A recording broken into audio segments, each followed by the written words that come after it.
সবাইকে আমি ধন্যবাদ জানাচ্ছি। অক্লান্ত পরিশ্রম করে এই বৃষ্টির মধ্যেও এই ধরনের একটা সুন্দর সভা তার আয়োজন করেছে। বক্তব্য আমি বেশি দীর্ঘায়িত করবো না। সভাপতি আছেন, দাদা আছেন, দিদি আছেন, সবাই বলবে। যেটা মোদ্দা কথা হলো, আগামী 21শে জুলাই যে সমাবেশ, সেই উপলক্ষে আজকের এই আমাদের আয়োজন।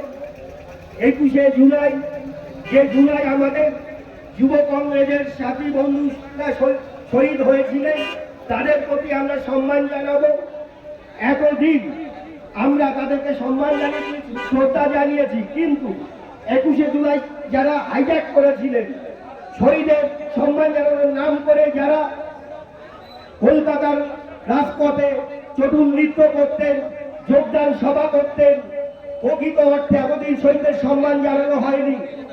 আমরা আজকে শুভঙ্কর সরকারের নেতৃত্বে সারা বাংলার মানুষ কলকাতার রাজপথে সেদিন আসবো, শহীদদের প্রকৃত সম্মান জানাবো। আর কংগ্রেসে আজকে অনেক মানুষ আসতে চাইছেন, স্বরূপনগরে অনেক মানুষ আমাদেরকে ফোন করছেন।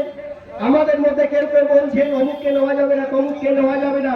তাদের কাছে আমার একটাই বার্তা, আজকে সারা বাংলার মানুষ তারা যদি মনে করে দেশে যে অন্যায় অবিচার হচ্ছে, রাজ্যে যে অন্যায় অবিচার হচ্ছে, রাজ্যের যে সম্প্রীতি সুস্থ সংস্কৃতি নষ্ট হচ্ছে, তার বিরুদ্ধে যদি জাতীয় কংগ্রেসের পতাকা তলে তারা লড়াই করতে চায়, তাদেরকে আমরা বাধা দিতে পারি না। তাই কে অচ্ছুত নয় সে ভাববার সময় নয়। আজকে দেশ বিপদে আছে, আজকে রাজ্য বিপদে আছে, সবাইকে একযোগে লড়াই করতে হবে। এই দেশকে রক্ষা করতে হবে, এই রাজ্যকে রক্ষা করতে হবে। আরেকবার সবাইকে 21 তারিখ শহীদ মিনারের আহ্বান জানিয়ে, সবাইকে নমস্কার সালাম জানিয়ে আমি আমার বক্তব্য শেষ করছি। জয় হিন্দ, বন্দে মাতরম। জাতীয় কংগ্রেস জিন্দাবাদ, সোনিয়া গান্ধী জিন্দাবাদ, রাহুল গান্ধী জিন্দাবাদ।